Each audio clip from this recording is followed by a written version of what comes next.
Nos blogueurs du jour sont normands d'origine, ils se sont rencontrés à Rouen et comme ils avaient la bougeotte, 3 mois plus tard, ils sont partis vivre en Nouvelle-Zélande pendant un an.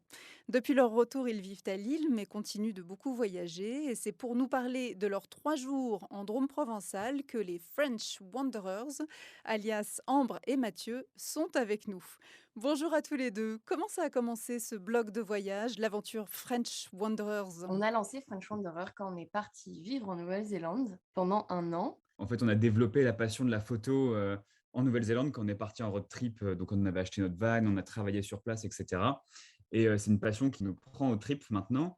Donc, en plus d'être blogueur voyage, on est aussi photographe et vidéaste sur l'île. C'est votre formation, la vidéo, la photo? Absolument pas. C'est vraiment quelque chose qui est apparu en Nouvelle-Zélande. Là-bas, on avait des petits jobs dans l'agriculture. Et en fait, avec notre premier salaire, on a décidé d'acheter un premier appareil photo, Petit à petit, en fait, c'est venu et on s'est formé. exclusivement tout sur YouTube. En fait, YouTube est une mine d'or si on veut apprendre quelque chose. Quand vous avez décidé de venir en Drôme provençal, est-ce que vous connaissiez déjà la région? Du tout. Pas du tout, pas du tout, du tout, du tout. Alors racontez-nous ce voyage. En quelle saison êtes-vous venu déjà? Alors, c'était le début de l'automne. Donc, on est parti en train de Lille. On est arrivé à Montélimar, qu'on ne connaissait pas non plus du tout. Et on a commencé par découvrir un peu la ville. Et après, très vite, on a pris des vélos. Et on est parti explorer vraiment les alentours. Et vous avez tout fait à vélo? Pas en totalité. C'était juste la première journée On a qui fait était à une vélo, ouais. journée entière à vélo du côté de Dieulefit et on a du coup fait des stops en fait à vélo comme un genre de mini Mmh. road trip à vélo. Donc le premier stop, c'était à Croc-Délidrome pour découvrir la Pogne, Qu'on ne connaissait pas qu'on du ne tout, connaissait pas non plus. Donc qui est délicieuse. oui, tout à fait. Ensuite, on s'est arrêté dans la vallée du Jabron, dans un atelier de poterie. On a découvert une personne qui faisait de la poterie. On ne connaissait pas du tout cette technique. Elle pratique le raku, une méthode de poterie japonaise qui était super intéressante et visuellement, c'est magnifique à voir. Une fois que la poterie est cuite, on met. L'émaillage se fait dans la paille et du coup la paille prend feu, tout s'embrase et c'est très beau à voir. Après, on a repris nos vélos pour découvrir une brasserie locale, la Vieille Mule, et on a fini notre journée à vélo jusqu'à Pointe-Laval, du coup, qui est un des plus beaux villages de France, perché sur les hauteurs, où on avait vraiment une vue d'ensemble sur le paysage. C'était vraiment Ouais, c'est vraiment magnifique. magnifique. Et pour le deuxième jour? On est vraiment resté dans ce thème de l'artisanat. On a été visiter une scourtinerie. Pareil, on ne connaissait pas du tout. Donc, la scourtinerie de Nyons. C'était vraiment très impressionnant. En fait, on se serait cru comme si on avait remonté un peu le temps et on a pu les voir faire leur scourtin. On a vraiment, en fait, sur ce voyage, appris énormément de C'est choses. vrai.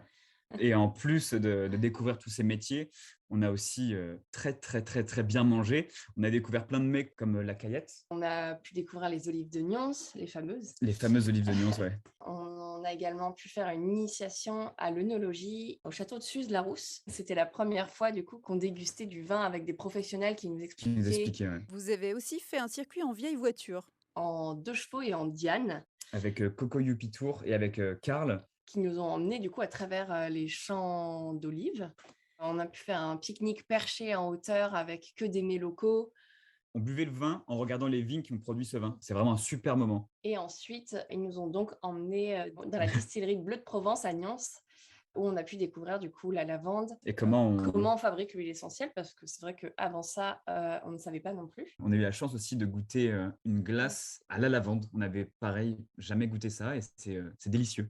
Vous avez vu beaucoup de choses et croisé beaucoup de gens, j'imagine. Quelle rencontre vous a le plus marqué? Très personnellement, du coup, je dirais que c'était justement Coco de Youpi Tour qui nous a emmenés du coup à bord de sa Diane. Elle parlait tellement bien de son pays, amoureuse de son terroir et de son territoire. Chaque parcelle de vigne qu'on passait, chaque champ d'olive, elle savait dire à qui ça appartenait, l'histoire des personnes. Elle était passionnante et passionnée en fait. En fait, Coco a vraiment su nous faire aimer en fait sa Drôme provençale. C'est une personne qui est à 100 à l'heure tout le temps, qui a C'est plein ça. d'idées, qui déborde de bonne humeur et C'est surtout ça. Ouais. c'est communicant. Elle voulait nous organiser un vol en parapente justement au-dessus des vignes, des champs de lavande et des champs d'olives et atterrir justement en haut d'un petit mont et hop, se désharnacher et faire son apéro perché. Ouais, Et on n'a pas encore eu l'occasion de revenir, mais on reviendra pour ça, c'est sûr. c'est sûr. Dans ce cas, je vous dis merci de nous avoir raconté votre escapade en Drôme provençal, mais surtout, à très bientôt par chez nous.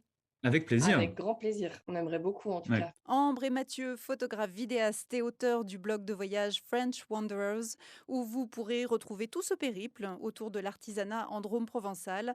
Ils étaient nos Drôme Ardèche Trotters du jour.